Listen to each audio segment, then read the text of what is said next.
we have a very special guest, Anamaría Villamarín-Lupin. She majored in psychology at Williams College and received her master's in social work at Tulane. She's a mother and a wife and values family and community well-being. When asked what she does for a living, Anamaría replies that she works to make the world a better place for children to thrive. Anamaría was the Deputy Director of the Mayor's Office of Youth and Family Services before getting snatched up by LCMC, where she's currently the Director of Specialty Practices at Manning Family Children's. She oversees key programs, including the Parenting Center, the GNO Immunization Network, and the Miracle League. And then drum roll, what we're all so excited to hear about, Walker's Imaginarium. Anamaría and I met serving together on the board of the Louisiana Children's Museum. She also serves on the board of Puentes, Saul's Light. She brought Columbia to life for LCM's Children's World's Fair. She was recently named a 2026 Latina of Impact by Viva Nola magazine. So I'm a huge fan, in addition to being a friend. Help me welcome Anamaría. So to go back just to the beginning, you were born in Columbia. Yeah. And you have a very impressive CV. You're also one of the most active in New Orleans culture and life people that I know. You're at every festival, everything. And so how did you choose New Orleans, or did New Orleans choose you? How did you end up? Well, I'm going to say the answer, and you guys are going to be like, of course. It was a boy. I met my husband in college, and he's from New Orleans. Right. I suspect that one of the reasons I fell in love with the guy is because he is New Orleans. The guy's name is Tim. Yeah. And so eventually, I ended up here. In fact, October will mark 30 years. Oh, wow. Yeah. So that's why. Love that. It stole my heart. As Lauren mentioned, I'm Colombian. I was born there. I came to this country in middle school to Connecticut, which, shocker, very different. Very different. Very different. So when I came to New Orleans, I was like, oh, I'm home. I found my people. So if I have to be outside of Colombia, next best, New Orleans. You're such a New Orleanian. Yeah. It's amazing. Yeah, I love it.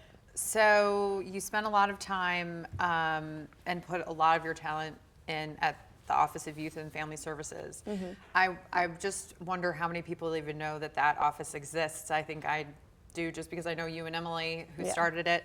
It was established in 2018. Mm-hmm. So could you just give a few highlights for everybody about what the office does, what the resource is for our city? Yeah, so there's been a little shift, because when the administration changed, the office as such is no longer as that entity, but a lot of the responsibilities that the office held are now being held in the Department of Health and Human Services. Yeah, so a little shift there.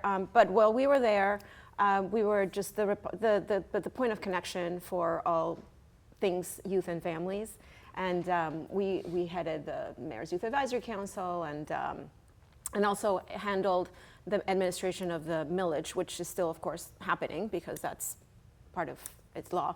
So that's the early childhood millage, which provides, this is really important to know if you don't know this, but we have 1,000 seats in the early child care space that are paid for by that millage. And we, Manning Family Children's, we partner with the City Seats program to provide support services to the early childhood space. And that looks like screenings of vision and hearing, and then coordinating supportive services like the Parenting Center, coming to support the families for the families that are participating in the centers with City Seats. So that's, of course, still rocking and rolling and super impactful, and hopefully that'll grow, because it's very important. It doesn't cover all the children that need this, but it's a start, and it's really important, because we're investing in the well-being of our kids, and that's where it's at. Yeah. So speaking of investing in our children, Manning Family Children stole you away from the city. Yeah. You oversee really their marquee programs that are external facing. And, a lot of us I'm so fortunate. I've only been to Manning Family Children's for stitches. But, you know, a lot of us know families who have spent a tremendous amount of time there. Yeah. Grateful that it's a resource, but for the preventative side and well children and family side, just talk a little bit about what the parenting center does and all the other things that you're working on. Yeah, and I'd like to expand on, so most hospitals, all hospitals have some type of community-facing program or something, community benefit it's usually. We've renamed it, we call it community impact, because we're more interested in that collaboration and what does it look like when we work together to lift all of us up, right? Whereas benefit sounds a little more like, give me, and like where's the partnership, right? In agencies. So our hospital has really leaned in to this community impact side of things. So of course the hospital is strong and only and undeniably the best in certain like interventions for when children are ill. I don't know if you all saw, but in the news, a young man just is hopefully cured of sickle cell anemia because he received this revolutionary treatment, and he'll get to be the pilot that he wants to be, and that happened a mile away. So I just want to point out that there is incredible revolutionary work happening and life-changing for children. Our CEO likes to say that we're in the business of making sure kids have birthdays for the rest of their lives. And so that's our impact, right? More birthdays. And so aside from that, from the amazing work happening in heart, in treatment of cancer, and all these things, the hospital has really leaned in on the community impact side of things. What can we also do in partnership with our city to lift up the floor of well-being and wellness? And that's sometimes physical, but also social, emotional. So this department that is community impact is an umbrella for several programs. Lauren mentioned the ones that I happen to oversee, but like me, there's another director of specialty. I'm not the only director of specialty practices. There's a handful of us. But we'll take them all. Yeah, we'll take them all. So we also have the Thrive Kids program, which hopefully you've heard of, but if you haven't, this is Manning Family Children's partnering with the city and embedding mental health practitioners and nurses into our public schools. And we have a team of care coordinators, and basically we are bridging that gap of serving families and kids where they are, and then connecting them to care, and then following that up. Because a lot of times that connection happens, but then people get busy and things get lives, and it's great to have somebody to support you, to remind you, to break barriers. They have spent thousands of dollars in Lyft. Why? Because that's one of the biggest barriers. People can't get to places. Wow. That's built in. We pay for Lyft. Or whatever, it doesn't have to be Lyft, just rideshare. So Thrive Kids is in many, many schools, and our idea is to keep expanding. That's one. We also have right down the street, the Morgan Ray Center of Hope. That's our advocacy center, and that's where we see all our kids who have unfortunately been the victims of the worst, abuse and trafficking. But we have held that work for years and years and years, and just Troy Carter gave us $1 million to keep it going. Oh, wow. And, yeah, I know, it's amazing. Wow. So that has been a part of the hospital's community-facing work for years.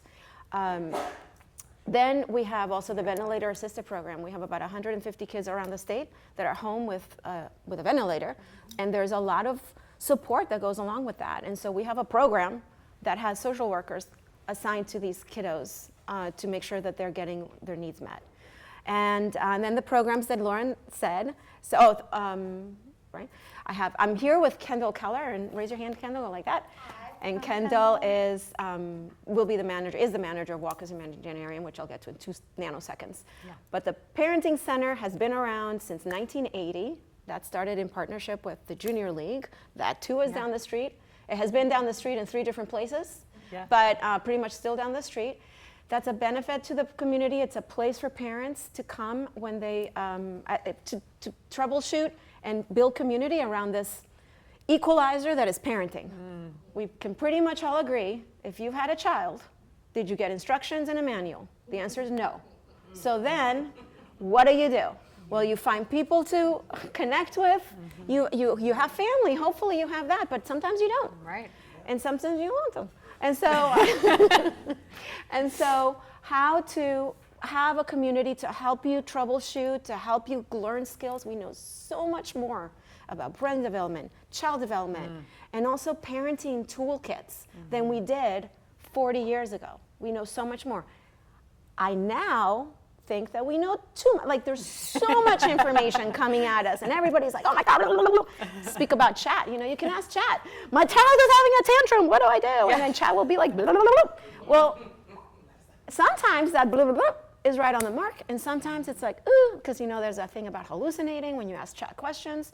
So what a great place to have to call and, you know, ask the question. So the Parenting Center is here. On Tuesday mornings, we have a new baby group, new parent group rather. Yeah, the babies are new too. So 10:30 in the morning every Tuesday. It's in person, but we also have virtual. That's left over from COVID, but sometimes some people will telephone in. So I do hope that when you meet new families as you're coming, like make sure you mention the Parenting Center, because we're such a great resource for families. I used it when I was a new parent. Same. And so for me, it was definitely a lifeline. The Immunization Network is 28 years old. That started out being a bus that would drive around and park in places, and you could come get free immunizations if you don't have insurance or have Medicaid. You won't see the bus rolling anymore, but we're still doing the work. So now we partner with community organizations. We could partner with a space like this. Is a lovely place. We'll go indoors anywhere to provide free vaccines to children 0 to 18. And that's all vaccines. Vaccines that are the required ones, and also other, you know, like HPV, flu shots, and COVID shots, and all the shots. So that's a great program that I feel very honored to oversee. The Miracle League is a 501c3 that partners with the hospital, and it's a wonderful resource for families who have kids with any type of disability, who are on the spectrum, who just have special needs. It's a sports league. So they play baseball, basketball, and kickball. It is awesome, heartwarming, and hilarious, and competitive, but also laid back, and a lot of fun. And so we have it here on Audubon at the Fly, and also there's a Miracle League North Shore in the Coquille State Park. And then Walker's Imaginarium. Well, okay, I'm so excited to talk about this. Yes.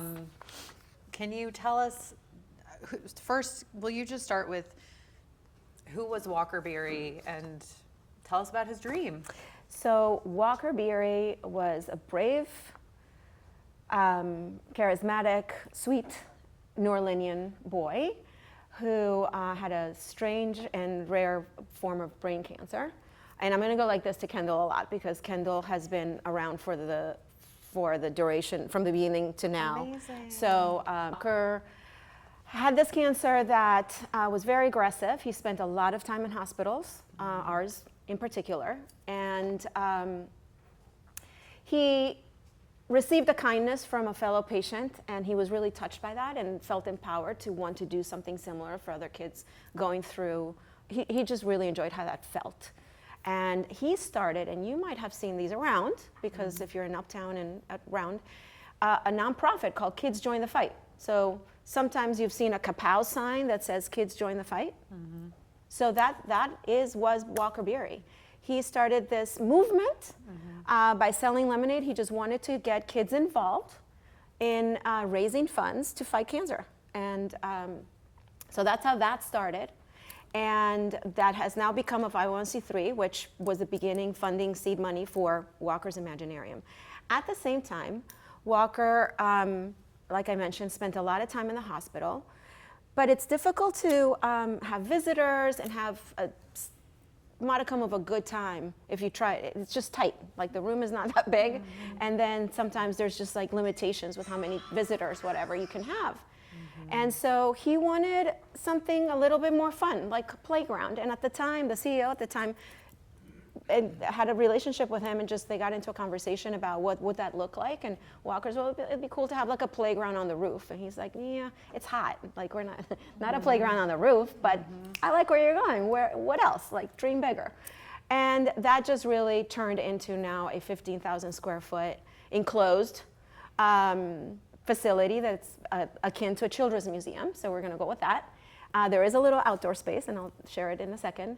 But Walker unfortunately lost his fight to cancer, and he passed away at 8? I think 9. 9? 2021. In 2021. But his legacy lives on, and it is a tremendous, for us, for Kendall and for myself, honor, not to only to work on this because it's going to have such a positive impact, but we're stewards of his legacy. And that feels really important because this is rooted in a little person's desire to make things better for others while he himself was going through something so terribly difficult, and his family as well, his siblings and his parents. And so Kids Join the Fight was the main contributor to Walker's, and so it's called Walker's Imaginarium. And construction, like the piles were driven in July of 2025, and we are rocking and rolling. And our projected opening is mid-November. This is incredible. Yeah. Having seen this all develop along the way, I mean, it's incredible to know that this is going to be a reality so soon. So soon. And, Louisiana has a lot to be proud of, but our childhood well-being metrics aren't, they're stubbornly lower than we'd like them to be. And so, we love to talk about places we're leading, and the Children's Museum here is a great example. How many other children's hospitals have essentially their own children's museum? Yeah. None. This is a very big deal. It's a huge deal. Kendall and I just, Kendall's last name is Keller. So. Welcome to the family. I don't think I'm related. Kendall and I just spent last week in San Diego at the Children's Museum conference, and we confirmed. Oh, you went to, We were I'm in sorry San to Diego. interrupt. Yes, and so what's important about that is Great. that we work in lockstep with the Children's Museum. So we have a formal partnership. We're the official healthcare provider for the Children's Museum, and then additionally, they've been amazing partners with us with Walker's, and so you will see Children's Museum programming at Walker's. Because we're really complementary to each other. Walker's will be primarily facing the patients, so we'll be serving the kids who are in the hospital, but also our clinic kids. Having said that, we plan to open 1 day a week to the public, so and that'll have so it's free for the patients. There'll be a fee for the public. And we'll also rent it out for parties and things like that. So stay tuned, because that could be a really fun place to have a fun party. I love to hear that. And it's really important to partner with community. We just had a series of hard hat tours with lots of community groups so that they get to know us, because we will have endless ways of partnering to bring the outside to the kids in the hospital.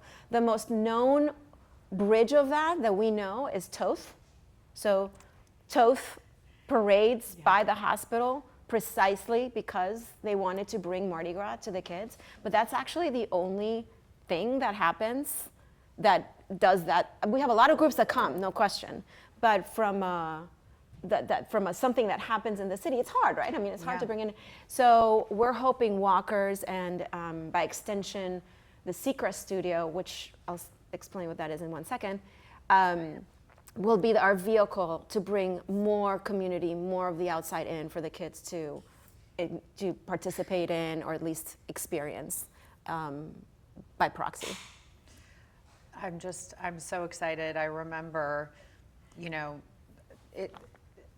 Walker taking a special visit to the Children's Museum when he was sick, and it's just to know that they will have that on site. And not have to be transported, and it be safe, and because there's so many considerations, and just give them some joy, and the families an ability to have joyful experiences together during these challenging times. I mean, every children's hospital needs to do this, and I know they will after you all pave the way, and so it's really exciting to be the first. Yeah. And of course, it was an idea by a child. So what are we missing? I did mention the Seacrest Studio. Yes. So another gem, and I'll leave this here for you all to look at, but another gem, Ryan Seacrest of Ryan Seacrest. He has a foundation called the Ryan Seacrest Foundation. And the mission of that foundation is to put multimedia production studios into pediatric hospitals. So we will be the 15th hospital to have a Seacrest studio. And our studio will be particularly special because it'll be inside Walker's Imaginarium.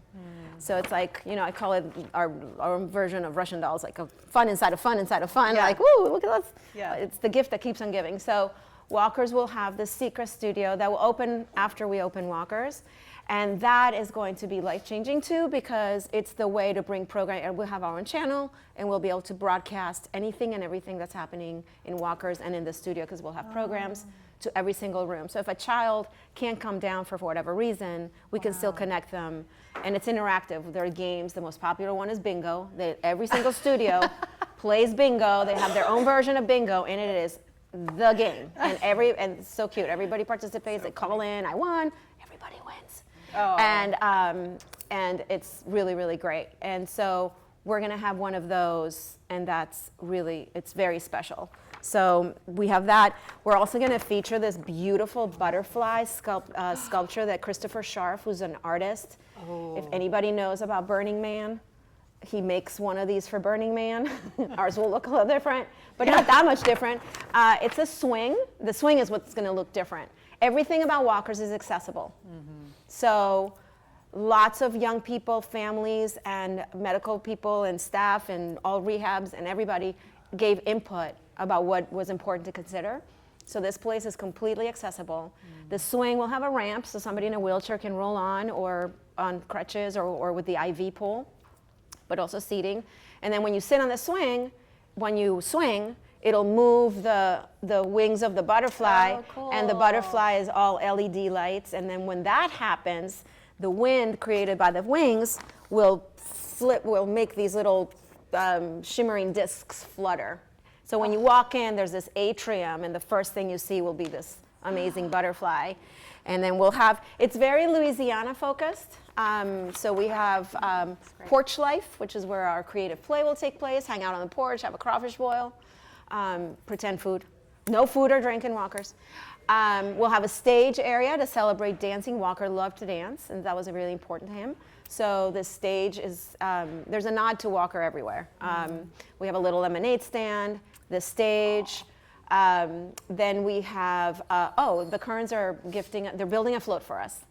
So we're gonna have a float in there, and a crew of Walker. And then the kids will be able to throw. The throws are scarves. We're not throwing anything hard. So with pneumatic tubes, scarves. And then on the second floor, we will have oversized foosball table. I think those are pretty big to begin with, so I can't picture how oversized looks, but apparently it's going to be bigger. And an airboat simulator. Then Alex Beard was commissioned to paint a bayou scene, which is absolutely stunning, and it will be reproduced on wallpaper to cover these two walls. We'll have an interactive forest, LED forest, that will respond to your movements. And the outdoor pièce de résistance is a 9-hole putt-putt. There'll be fans, but it is outside-ish. It's got an overhang, and all the holes are, again, accessible. We have putter assists. 2 of the holes are actually like this, or like skee ball. Aww. So I think I got all the exhibits. And yeah, that will be what children in the hospital will be able to enjoy, and also community once a week. But I think it'll be really important. I guess I'm really grateful, and I love telling the story and sharing about all the work that we're doing, because like you heard, some of the programs apply to everybody. You don't have to be sick to come to the parenting center. And then if it does happen, if your child does have some kind of illness or something that requires hospitalization or hospital care, right down the street is as good as it gets down that street. Yeah. Well, and I know you're certainly fundraising perennially. It's a wonderful cause to support, and also in addition, if you're ever looking for organizations to become involved with, ways to be involved, like you said, the parenting center. Yes. I know people who volunteer at the gift shop. I know whose sons volunteered to help with the Miracle League. Yes. And you know, there are really great ways to get involved and to give back. And you all have just wonderful community relationships that, you know, it takes everybody to continue.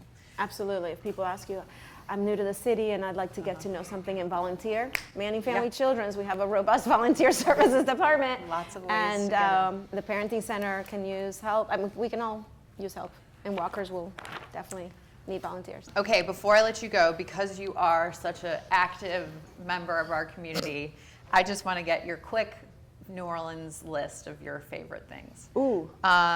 What is the best live music venue? Oh, man. Quick. All right, Broadside. Okay. I knew she would. What's your favorite restaurant? First You're one. killing me. Okay. Lately, we love to go to Osteria Lupo. Good one. I'm winning. Favorite place to shop for costumes and wigs? Oh, Miss Claudia's. All right, that's a good one. Who's your favorite? Fifi Mahoney's for wigs. If you really need a good wig, Fifi's you got to go downtown. Iconic. Yeah. Who's your favorite local artist? Oh my gosh. Terrence Osborne. Yes. Lately Terrence Osborne. He just did a gorgeous painting sculpture for us at the hospital for the kids to ring the bell when they beat cancer, and it's stunning. So yes, I agree. He is. And Alex Beard. I'm gonna go with him too. Good. If you could live on any street, you know, we all play the neighborhood and street bingo. What's your favorite street? My street, Arabella. I love living on Arabella. It's close to everything. I walk to everything. And what is the best jazz fest you've ever attended? Oh my gosh. Okay, I know you go to so the mall. I've gone to the mall since I've lived here. So I've been to 29 jazz fests so far. Okay, no, I do have a favorite one. 2006, man, that was rough and amazing. When Bruce Springsteen got on stage and sang to us after Katrina, and he made an entire field of people sob. And I wasn't even a fan, and now I'll never, I'll take a bullet for that man. But I will never forget that. It was amazing. Oh, that's a good. Favorite snowball? I can't believe you didn't ask me. Oh, thank you. See, you're even better than they're better than I am. Favorite snowball? Hanson's, and she just had this calamansi, which I had never tried, this citrus, and it was delicious. All right, we're all going to be at Hanson's this afternoon. All right, what about y'all? What do you want, Nicole? So I just want to, having a child with a disability and 20 years of his life living in Children's Hospital, I just want to I'm so excited and thankful for what you're doing, because if Dallas was, he loved lights, he loves all of these things. And so to see what Children's is doing now, it's just I'm just grateful. And thank you for that. My question is, oh my God. So my question is, are you still partnering with advocacy groups like Early Steps Families Helping Families for kids with disabilities? You know, I'm sure the social services department does. And I know about those programs, and so if anybody with young children and who need that kind of support, that is something that, I mean, as an official partnership, I'm not aware of something official, but certainly I would also think that social services. Yeah. Because I was actually the director of Early Steps for 5 years, and very involved in advocacy. So just wanted to see if y'all were continuing that. Thank you. Yeah, no, and I'll make sure too. And also come when we open. Unfortunately, he passed away 2 years ago. I'm so sorry. But if it wasn't for Children's, I can honestly say, you know, he was diagnosed and he said he would live past 8 years, and he lived 28 years. So thank you so much. Well, please come in. We'll welcome you. You should still come. Yeah, definitely. Thank you. All right. That's hard to follow, Nicole. No, don't be sorry. No, That just touched me. Yeah, of Yeah, course. Yeah. Of course. Yeah. And that is, the journey of so many families too. That there are those joyful and it's bittersweet. But I've only been there just shy of a year, but what I'm continuously impressed with is just the genuine, all in, and no matter what, no holds barred, we're going to do everything that we can from that medical piece, but also the supportive part. Ken? Yeah, we got a bunch of What's people the, online. what's the most effective and best way for the community to get involved to support Children's Hospital and all the things that they're doing? So, well, the volunteer services part is one thing for sure.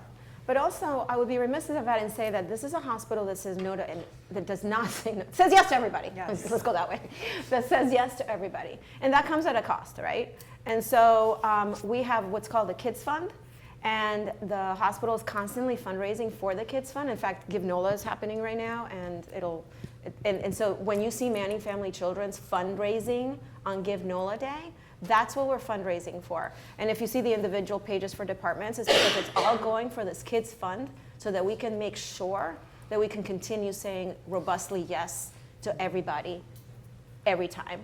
So there's obviously that piece, the resource piece. So if you can give anyway, that's very helpful. It's about $16 million a year that it costs.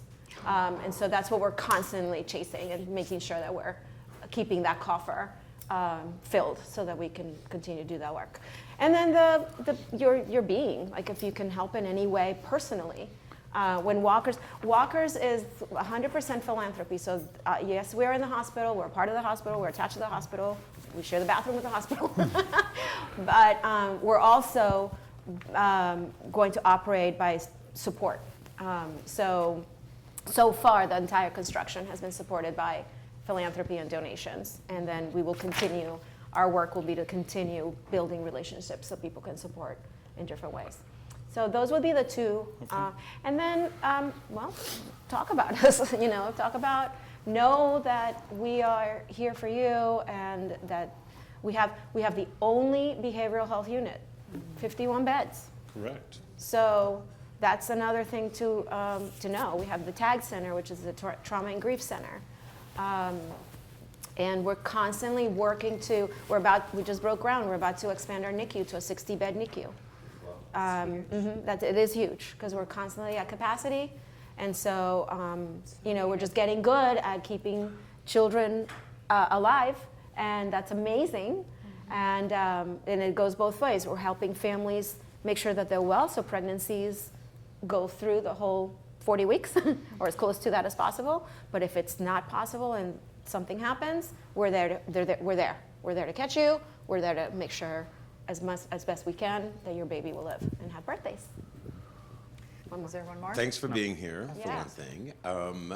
And, talking about your vaccine program, Yeah. very proud that y'all do that. Where does the education come in with all the confusion of vaccines? Is that someone that you want to direct towards young parents, or do they get in touch with y'all directly kind of thing? Because it seems like people need help with that and help decision-making for them. Yeah. Okay. So we'll always refer to families, oh my gosh, I'm blanking out right now, but families, Pediatricians? yes, thank you. Back to Well, the pediatricians. yes, to the pediatricians for sure, but some people don't have care, so They're then we not try to going to connect the them to care. And the question is about how to suss out. So our page has information about vaccines, and when people come, certainly the nurses are equipped to answer all the questions. But in terms of that education about the benefit of vaccines, the American Association of Pediatricians has a very good resource. And we refer to that. And we're out there and still providing these important protections for all of us, and especially for the people who can't, because there's a handful of people who can't get vaccinated, and so we all want to be vaccinated so we can protect them and ourselves. Yeah. Did that answer your question? Yeah. Sort of? Okay. All right, we could talk to you all day. Yeah, apparently. I We're can going also to, too. We definitely, want to come visit Walker's Imaginarium and continue to support all the amazing work you do. Keep us updated. Thank you also, Kendall, for all the work you're doing, and we're just so excited to be able to have this resource and be the first at something great. Yeah.